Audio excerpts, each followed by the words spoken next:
Good morning. Welcome to lesson 17. Okay, so today will be the end of our variation topic. Alright, so let's recap what we have learned.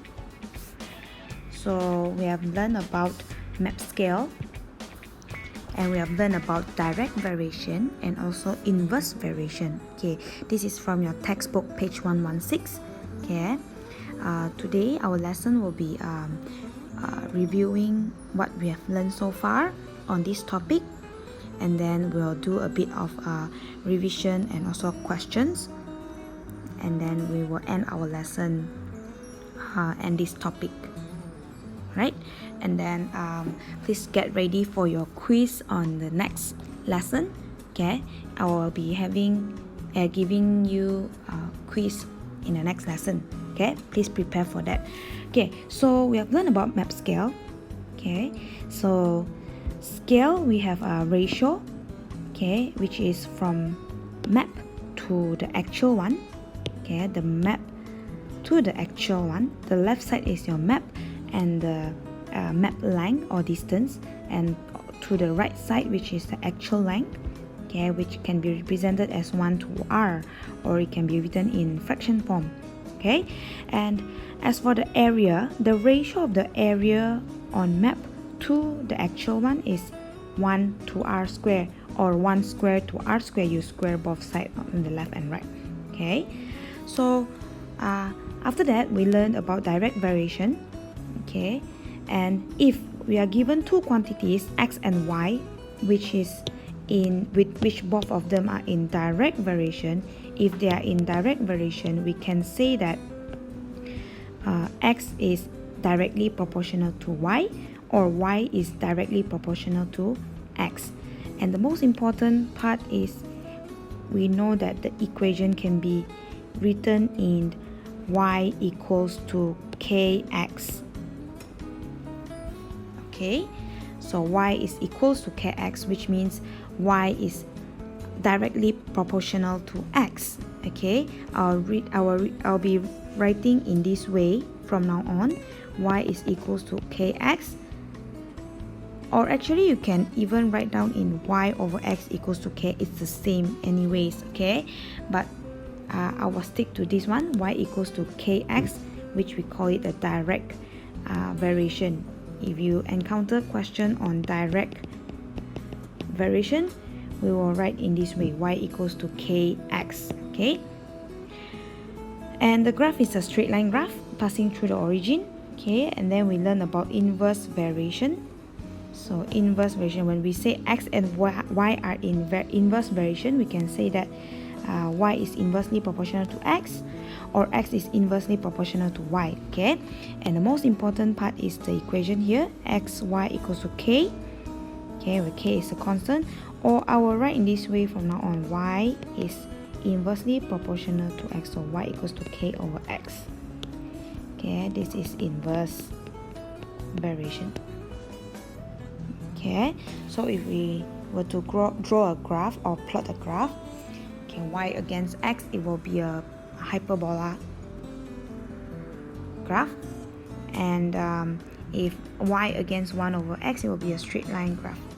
Okay, alright, so today's lesson, you're going to do all this.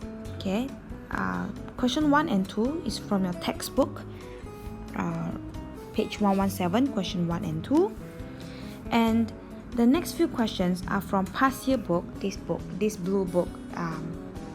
You will get this book if you already paid for the book. You are going to receive this book when you come back to school. Okay, but at the meantime, you can copy the question and do this question on your notebook. Alright, on your notebook, the questions are, I already screenshot it in front of you here. Okay, so these are the questions that you need to do at this lesson. Okay, so during this lesson, this 1 hour session, you're going to do all these questions into your notebook, including the question. Okay, so don't continue the video. Please pause the video and I will give you the answer after you finish all this. Okay, after you finish all this question, you can continue this lesson. Okay, you can continue this. Please pause the video first before you continue, and I will discuss a few questions and also giving you the answers. Okay, I hope you don't just copy the answer from me. You try to do it by your own. Okay, you can start doing it now. Okay, so I will give you the answer. I hope you have finished doing it. Okay, so question number one. Okay, just in case you don't know how to do, I will explain to you again this question number one. If you get the answer correctly, you can fast forward the video. Alright, okay, so number 1A. Okay, the scale of a floor plan is 1 cm to 2 meters, so it's 1 cm to 2 meter. Okay, I assume you already read through the questions and do these questions already. Okay, alright, so I'll be going a bit faster here. So 1 cm is to 2 meter. Okay, so we have to make both of the units same in order to get the scale in the form of 1 over r. Okay, so our times 100 here to make it into centimeter, so it's equals to 1 centimeter to 200 centimeter. Both same unit, so it's 1 to 200, which is 1 over 200 in fraction form. Okay, that's for question number 1A. Okay, number 1B. Okay, since it's a 1 to 2 meter, and the question asks you to find the length on the map. Okay, as I say in the previous lesson, this is map to actual. Okay, so they're asking you to find the length of the map if the actual is 4 meters. So 4 meter here is the actual one, which is on your right. It is on the right side on the ratio. So we use back 1 centimeter to 2 meter because it's already given meter here. So I will use the original 1 cm to 2 meter. So 2 meter will be on the right side. Okay, you are finding the one on the map. Okay, we can only do this if the unit is the same here, meter. Okay, so we can cross multiply here. So x is equals to 4 divided by 2, which is 2 centimeter. Okay, so if 4 meter on the actual length, so on the map will be 2 meter. Okay, part C. The actual area of a rectangular bedroom if its dimensions on the map are 2 cm by 1.5 cm. So let's say we have a rectangle here and it's 2 cm by 1.5 cm. So we have to find the actual area. So the area of this map on the map here is 2 cm by 1.5.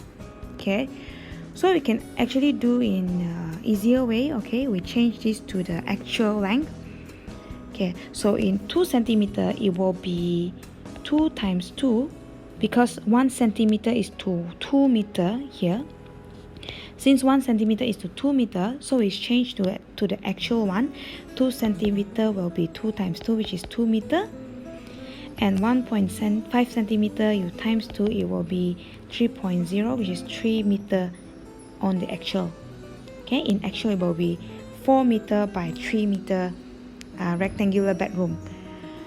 So the actual area will be equals to 3 times 4, which is 12 meters square. Okay, this is the answer. So please tick. Okay, for A, B, C, if it's correct, it's good for you. Okay, so question number 2. Okay, a map is drawn to the scale of 1 to 4,000. So it means that both unit here is in centimeter. Okay, and this is on the map and to the actual one. If they did not write any unit, it means centimeter. Okay, so the length of a road on the map is 3.5 centimeters. So you are given here on the map, okay, on the left side. Okay, so actual length that you need to find here is your x, okay, which is the right side. Okay, so again we have our ratio here, 1 is to 4,000, and the length of the map on the map is 3.5. so you write it down on the left side and you have to find x, the actual length. So x is equals to 3.5 times 4,000, and you will get 14,000 centimeter. Okay, and then you divide it by 100, so you get 140 meter. Okay, they did not mention here what length they want. You can finalize your answer in centimeter. It's okay. I would like you to change it to meter if your answer is in centimeter. Okay, just continue writing down equals to 140 meter. Okay, now part B. The area of the garden is 20,000 meters square. Find the area of the garden on the map. So now you are given area. Okay, but you have the ratio of the length or the distance, which is 1 centimeter to 4,000 centimeter. Okay, which the ratio of the map to the actual is 1 centimeter to 40 meter, right? So here we need to find the ratio of the area first. Okay, ratio of the area, which you have to square both sides, 1 centimeter to 40 meter. So the ratio of the area, you need to square both sides. Okay, and you will get 1 centimeter square to it's 1,600 meters square. Okay, so you need to square both sides in order to find the ratio of the area before you cross multiply. Okay, so you have to find area on the map, so it's x here, and you have to find area. You are given the area of garden, the actual one, which is 20,000 meters square. Okay, so now you know the reason why I change it to meter. Okay, because the question here is given meter square. Okay, so you change to meter first, and then you find the ratio of the area, so it's easier for you because you need the same unit. Okay, you need the same unit here. Okay, so now we can cross multiply. So x is equals to 20,000 divided by 1,600, and it's 12.5 centimeters square. Okay, so it's in centimeter square because we follow the unit that is given here. If centimeter square here, so it's centimeter square on your x. Okay, so tick for the answer. Okay, so question 13 and 14, I will guide you how to do this question, but 15, 16, 17, I won't give you the working, but you can check your answer and mark it. Okay, so question 13. Okay, it is given that y is directly proportional to the square of x. Okay, y is directly proportional to the square of x. So we write this in this form. Y is directly proportional to the square of x. Okay, please note that this is square of x, so it's not just x. Okay, it is x squared. Okay, so y is directly proportional to the square of x, so we write this as y equals to kx squared. This is important here. So part A, find the formula. So you have to find the formula for y in terms of x, meaning to say that you need to find the value of the k. Okay, because in terms of x, it's not in terms of k and x, so you don't just leave your answer as y equals to kx squared only. Okay, so you need to find the k. So in order to find the k, you need to look at the question here. Given that y equals to 1 and x equals to half, so you just sub in the value into your x and y. So your y is 1, and the k you need to find. X squared is 1 over 2, and then square. Don't forget to square that. Okay, so now we find our value of k. So 1 over 2 squared is 1 over 4. Then I move the 4 to the other side, become times, because 1 divided by 4 here, so 1 over 4. 4 when you move there is times 4. So 1 times 4, and your k is 4. And therefore, our formula for y in terms of x is y equals to 4x squared. Okay, because our k is 4, you sub it back there, you get y equals to 4x squared. So this is your answer for part A. Okay, So part B, the values of x when y equals to 9. So you already have the formula there. You just need to sub in. So your formula is y equals to 4x squared. You sub in your 9, which is your y, and you can find your x here. Okay, I move the 4 to the other side, become over. So 9 over 4 equals to x squared. Okay, or I can write as x squared equals to 9 over 4. And when you move the square, it will become plus minus square root of 9 over 4. Okay, square move to the other side, become square root. So your x answer is plus minus square root of 9 is 3, square root of 4 is 2. So your answer is equals to plus minus 3 over 2 is 1.5, or 1 over 2. Okay, it's the same. Okay, one is positive 1.5, the other one is negative 1.5. Okay, so that is for direct proportional. Okay, question 14 here is inversely proportional. Okay, it's inversely proportional. So t is inversely proportional to the square of L. Okay, and it's given t equals to 9 and L equals to 2. Okay, same thing, find the formula for t in terms of L. Okay, so when we write this, t is inversely proportional. So we write t equals to k over L squared. Okay, so directly proportional we write as y is equals to k times x squared. Directly proportional. If we write t is inversely proportional to the square of L, we write k over. Okay, k over L squared. So when we say that y is inversely proportional to square of to inversely proportional to x, we write as y equals to k over x for inverse. Okay, and for the direct, we write y equals to k times x. Okay, remember that. All right, remember this. So t is inversely proportional to the square of L, we write in this form. Okay, and we have to find the value of the k by sub in t equals to 9 and L is 2. Okay, so if before you check the answer from here, okay, let's say if you write in this form, t is inversely proportional to square of L. If you write like this, it's the same. Okay, you look at this. If we move the L square to the other side, it's still t times L square equals to k. It's the same. Okay, it's the same. You just check my final answer. If it's the same as yours, it means that your working is correct. Okay, right. So I continue with this. I will just stick to this, right?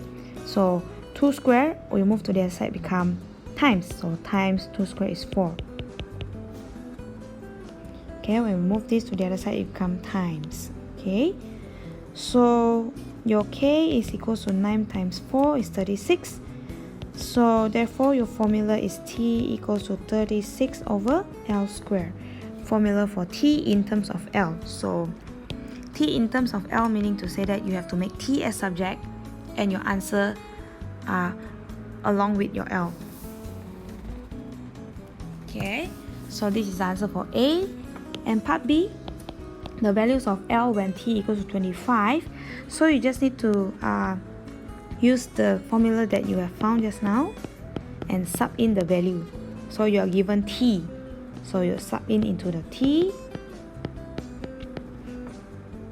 So we find our L here, moving the L squared to the other side become times, and then moving the 25 become 36 over 25. So your L is plus minus square root of 36 over 25. Okay, so square root of 36 is 6, square root of 25 is 5. So your answer for your L is plus minus 1 over 5 or 1.2. Okay, it's the same answer. You have two answers. One is positive, one is negative. Okay, I hope you can do direct and inverse proportion here. Okay, I already guide you in 13 and 14. Now question 15, 16, 17, you compare your answer with yours. with my answer with yours. Okay, so I'll just brief a little bit, just in case if you don't know how to do, don't just copy my answer. Okay, you have your working, you have to do it your own. Okay, so y is directly proportional to the square root of x, so it's written as y equals to k times square root of x. You continue doing it by finding k. Okay, so this is your answer for question 15a, question 15b. Okay, 13a and b also the same. 14a and b, please tick. Okay, question 16. Y is inversely proportional, so it's k over x. Okay, so your answer is 12.5. You continue doing by your own on your own working. Okay, I hope you don't just copy. And 17. Y is inversely proportional to the square of x, so it's k over x squared. Okay, part A, the answer is 12 over x squared. B, the answer is plus minus 2. Okay, so I hope you can do this on your own, so when school reopen, I can check your answer. Okay, I will randomly pick one of you or a few of you to take picture and show me in Teams. Okay, so and the rest of you, I will check when school reopen.